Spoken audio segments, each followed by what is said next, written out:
Welcome back to the Adventurous Animals Art Studio. Today we are getting into the nitty-gritty of how to draw different animals or things. And I'm so excited because if you can learn how to draw just anything you want to and you learn the methods, it's so free to be able to look and just draw whatever you want. So let me show you first of all an example book that you can grab if you want to. So I want to draw a poison dart frog today. So I want to grab a bunch of different resources, maybe a book that I have in my house, maybe something like this with South America on it, something with the Amazon rainforest, just so that when I'm drawing, I'm not just copying the lines, I'm actually thinking through all of the different colors that we're going to be using today. So this is an option. You can get a big book like this. This is like a big map book that I have, or maybe you have books on poison dart frogs. I don't know, it's just totally up to you. Here are the actual supplies you need.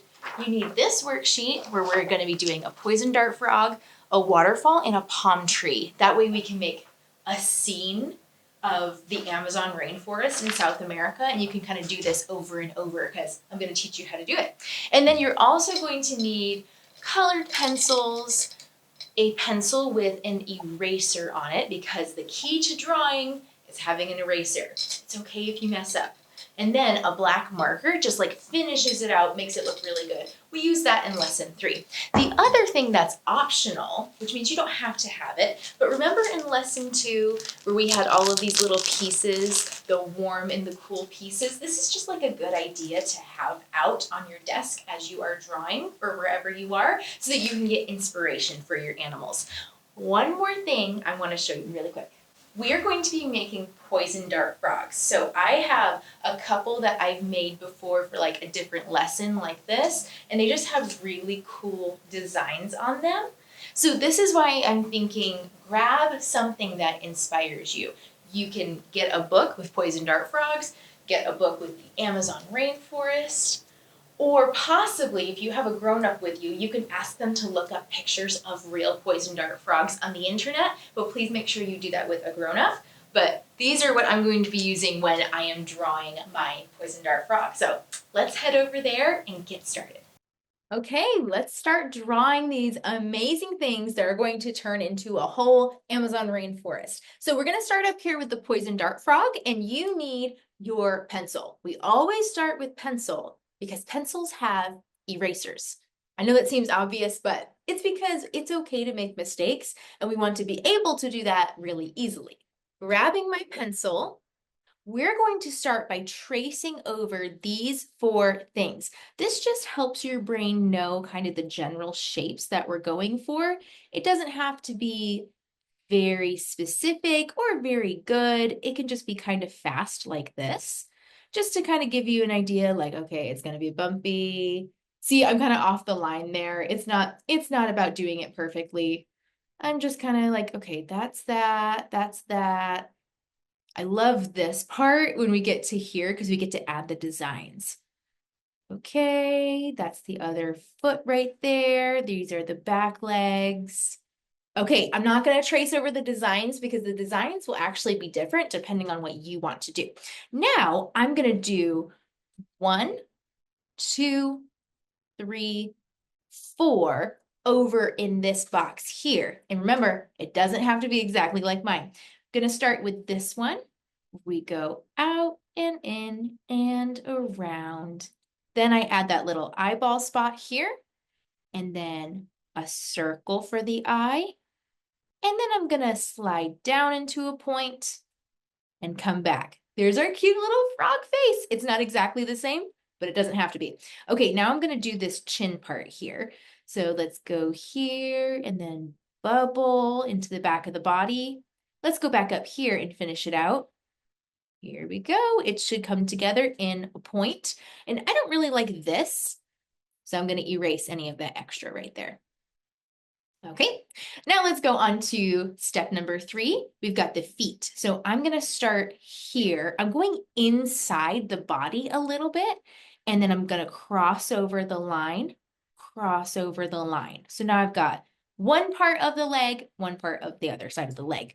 I guess, is it an arm? I don't know. Is it a frog arm and they have frog legs, or is it all frog legs? If someone knows, please tell me. Okay, and then we're gonna go down. This is forming a diagonal line right here, or not a diagonal line, but a little zigzag line right here. And then we'll go out into some bubbly toes. Bubbly, bubbly. Because the way frogs have their arms or feet or whatever they are, they turn in like this, which means you're not going to see all of the toes. So that's why I'm only doing 3. And then on this other side, 1, 2, 3, 4, we can see it a bit better. Little line right here. And then we'll go bubbly toes. 1, 2, 3, 4. The bubbly toes are what help them scale walls and plants and trees and things like that. They grip onto them. So now I've got a problem. Do you see my problem? I have the arm leg here going through the body, and that's weird. So grab your eraser, and we don't want the body going through the arm. So erase the part of the body that should not be there. And I accidentally erased some of my arm, so I'm just going to put that back. Just like that. That's called overlapping. Very helpful to know if you're trying to draw animals, because typically their legs are going to overlap. Let's go on to the back legs now. The back legs are fun because it's kind of like an S. We've got this bump here, and then it goes back this way. This bump here, and then it comes down into the toes. The toes are a little bit different on the back leg. They're not quite so bubbly. And then here, I've just got like this little lip that's happening. So we're gonna do this, where it's just like a curved line and a line. Now we have the same thing happening again, where we have the body going through the leg. So take your eraser and get rid of the body and add back in any lines that you need. Now here you go. You should have a cute little frog. And what you need to do is to design the body. So I've got lots of options here. You could do a wiggly line right down the middle with some spots on the legs. You could do this one where it's got the bubbles, but then some of them are spots up by the head and on the belly, but then you've got like the 2 main wiggles on the body, and then the legs are a different color completely. So that one's kind of fun. This one, more spots, but it's just yellow and black, so really simple. And then this one is probably the most complicated because you've got the center that's, light, black everywhere, and then the belly has a green stripe and black spots. So that one's pretty cool too. You can decide what you want or just make up your own. I am going to follow what this has. So there's a little bit of a wiggle right here, little bit of a wiggle there, a spot here, lots of wiggles coming this way. Remember, it is not about it being exactly like this picture. It's about it being how you want it to look. So that's the fun part, right? Wiggle, wiggle, and then the legs are just going to be a completely different color. Okay, we're going to draw the waterfall and the palm tree next, and then we'll go back through and color everything up. Okay, waterfall. Waterfalls are super important because the Amazon rainforest, and as I'm saying this, you could be tracing it too. The Amazon rainforest has so much water, guys. That's part of the reason it's called a rainforest, because it just rains all the time, nearly every single day. Can you imagine if it rained every single day where you live? I mean, maybe you live in a rainforest and that's actually how it is. I don't really know. All right, so I'm just tracing over all these lines so I'm familiar with it, how it's supposed to look. We're going to start up here at the top. We'll just do a straight line. So I know that that's the top of my waterfall. 2 curved lines going down, and they should be parallel, which means they're going the same direction next to each other, but not touching each other. And then go out. That's the bottom of the waterfall. Here's the top of the waterfall. I'm imagining some trees up here or rocks or maybe something like that. And then we'll add in the details. Lines going down, showing that the water's going down. And then some wiggly lines at the bottom to show that the water is bubbling up and everything like that. Okay, so easy, right? So much easier than drawing the poison dart frog, or at least faster. Now let's go on to the palm tree down here at the bottom. We're going to trace again. Palm trees are really interesting and they're usually in tropical climates. They're actually evergreen. They're not like trees that you would see in the fall time in deciduous areas where they, lose their leaves, they change colors, everything like that. These trees are more similar to like a pine tree that you would think of for Christmas because they don't actually lose their leaves all at once and they don't turn orange in fall. They just are like this kind of all the time. So let's start with the base here. Bottom where it's touching the ground. Then we're going to go up and back down. Now there's definitely going to be erasing here because we need the leaves to go on top. So let's start with this leaf over here. Start at the very tippy top here and do a curved line down. It's going to go about halfway down. And then I'll do zigzag lines on either side. Okay, go ahead and fill out the rest of this tree. Curved line going the other way. There are 4 big leaves. The ones in the back are going to be a little bit smaller. It's okay if you mess up. I just did. And then we're going to add in some of these details here for the bark. These are also zigzag lines. Lots of zigzag lines. Now I'm going to go through and erase that very first trunk part that we put in there. Add in my details again. Okay, we have our 3 drawings. Congratulations. Now what I want you to do is pause the video and go through and take black marker on top of all of these. So you're going to just trace over everything you like. Just like that. Go ahead and do that on all of it, and then we'll come back for some color.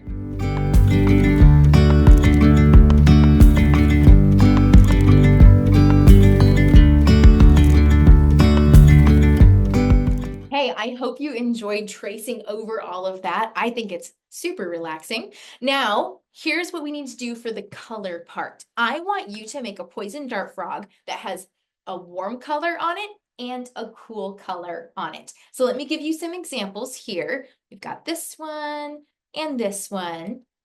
And then we have these 2 that wouldn't count. This one just has green, which you could argue could have a little bit of warmth and a little bit of coolness to it, but I think it's not contrasting enough. It's not different enough. So not that one. This one is just yellow and black, which is just a warm color and a neutral. So that's not what we're looking for. This one has the cool purple and the warm yellow. So you could definitely do that one or a variation of it. And then this is the one that I ended up putting here on this paper. We've got orange, which is warm, and blue, which is cool. So I really like the contrast there. So I did some blues and oranges to kind of make it interesting, because remember, using warm and cool colors makes your artwork interesting. It makes you see it better, and the difference is super fun. Okay, so here's my froggy. Here's my waterfall. Is the waterfall cool or warm? Okay, I'm going to show you something really, really cool here. Something cool. The blue is cool. We usually use that for water, but I decided to add a little bit of light orange on these lines right here to give it more interest. When you use warm and cool colors together, it makes it look real and finished, and you don't want to go too hard on it. You don't want to be too much and press down too hard, but if you just do a little bit, you'll see it looks really cool. And then the last one, would you say we've got a cool green or a warm green? So I think it's a cool green, because when I look at it, I think that's green. I'm not kind of wondering if it's yellow, but it could be either one. And then we've got our neutral right here to finish it out. So what you can do is color in this entire piece of paper, or on the back, you can combine the frog and waterfall and palm tree into a beautiful Amazon picture. If you want to, that last part was optional. Please take a picture and show me this front side of the page so I can see how you did with drawing, and I'll see you in the next video.